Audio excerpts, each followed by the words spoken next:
There is a sound in New Orleans you stop hearing after a while. The low hum of pumps running somewhere under the city, day and night, in dry weather and wet.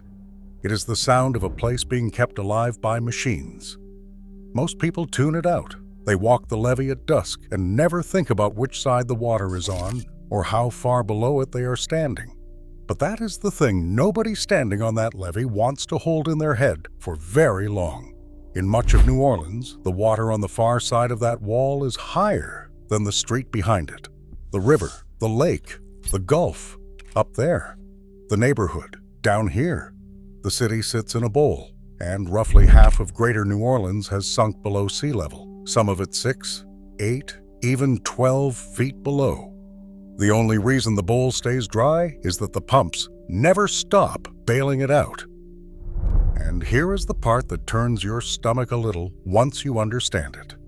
None of that was true when the city was born. New Orleans was founded in 1718 on the highest ground around, land that sat comfortably above the sea. It did not start sinking on its own. We sank it. Beginning around the turn of the 20th century, engineers built a drainage system and a set of powerful screw pumps, one of them designed by a local named A. Baldwin Wood, that could suck the water out of the swamps behind the city. It worked beautifully. The soggy back swamps of Lakeview, Gentilly, and Broadmoor dried out and became neighborhoods. The city spread. But drained soil does something nobody expected back then. It compacts. The organic matter oxidizes, the ground settles, and it keeps settling. Tulane geographer Richard Campanella calls it the sinking of the land by human action. Their intentions were good, he says. They thought they were solving an old problem. Instead, they created a new and bigger one. By the 1930s, a third of the city had dropped below sea level. By the 2000s, it was about half. Every pump that kept New Orleans dry was slowly and invisibly pulling it deeper into the earth. The machines that made the city livable are the same machines sinking it. That is the trap the entire story runs on, and it was set more than 100 years ago. Then, on August 29, 2005, the water came to collect. Hurricane Katrina did not so much beat the city as find the weak seams in its armor. The old levee system failed in roughly 50 places. Walls that were supposed to hold simply gave way, and the bowl did exactly what a bowl does. Around 80% of New Orleans went underwater, some of it for weeks, because the water had nowhere to drain and had to be pumped back out. Nearly 1,400 people died. The damage ran past $150 billion. And in the aftermath, the Speaker of the House said out loud what a lot of people were thinking, that rebuilding New Orleans might not make sense, that much of it could just be bulldozed. The country decided otherwise. Rather than abandon one of its oldest cities, the federal government did the opposite. It doubled down. What the Army Corps of Engineers built over the next decade is genuinely one of the largest public works projects in the history of the world. Around $14.5 billion, roughly 350 miles of levees and flood walls wrapping 5 parishes. Enormous new pump stations that can shove an Olympic swimming pool's worth of water out of the city every few seconds. And out at the edge, guarding the approach from the Gulf, the Lake Borgne surge barrier, a wall of concrete and steel nearly 2 miles long, the largest storm surge barrier of its kind on Earth. On paper, it was a fortress. When Hurricane Ida slammed the coast in 2021, the walls held, and the people behind them stayed dry. For a moment, it looked like the money had done its job. Except the Corps already knew something the celebrations left out, and they had put it in writing. Just 11 months after finishing one of the greatest engineering feats in American history, the Army Corps quietly notified Congress of a problem. The system they had just built would fall below the level of protection they had promised, the standard designed to hold back a so-called 100-year flood as early as 2023. Not because they built it wrong, because it was already sinking. The same soft delta mud that swallowed the old city was pulling the new walls down with it, and in some spots the levees and flood walls were settling nearly 2 inches a year, faster in places than the sea itself was rising. To hold the line, the Corps figured it would need hundreds of millions of dollars more. and then more after that, and more after that, in a series of lifts that never really ends. Think about what that means. America spent $14.5 billion to build a wall around a bowl, and the wall started sinking into the bowl before the ribbon was cut. If you've made it this far, you're clearly the kind of person who actually wants to understand how a thing like this happens, not just watch the water rise.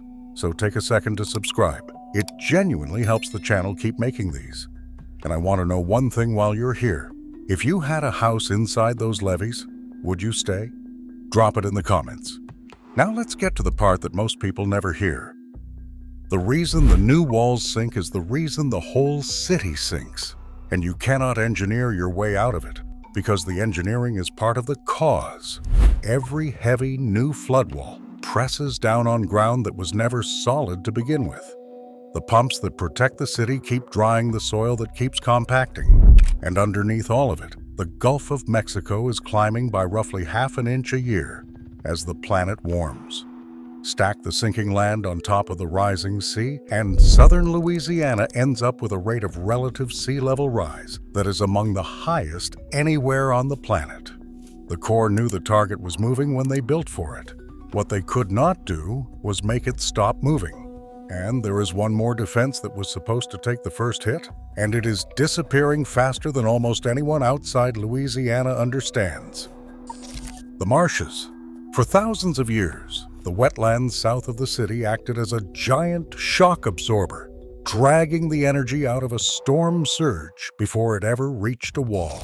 But those wetlands were built by the Mississippi River spilling its banks and dropping sediment across the delta every year. Once we levied the river to protect the city and keep the shipping lanes open, we cut off the very supply of mud that kept the coast alive. So the coast started drowning.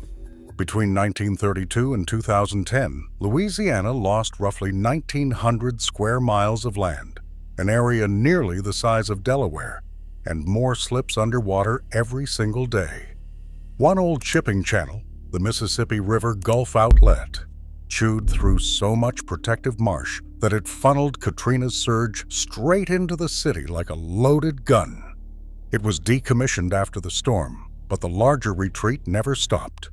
Every acre of marsh that turns to open water is one less mile of cushion, which means the surge that reaches those sinking walls hits harder than it used to. So you have a city in a bowl, sinking. Walls around the bowl, sinking. A sea outside the walls rising, and the natural buffer in front of it all vanishing. And now comes the part that is almost hard to believe. There is a machine here you can't see, and it runs on money and politics, and lately it has been running the wrong way. The whole flood protection system has to be recertified to keep meeting that 100-year standard, and that certification is what allows hundreds of thousands of property owners inside the levees to buy federal flood insurance at all. Lose the standard, and you don't just lose safety on paper. You lose insurance, you lose mortgages, you risk the value of an entire city draining away as surely as the water once did.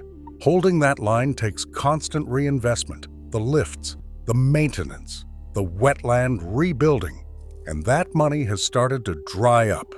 Louisiana's governor recently scrapped a $3 billion project that would have used the river's own sediment to build tens of thousands of acres of new marsh after pressure from oyster fishermen who didn't want the water changed.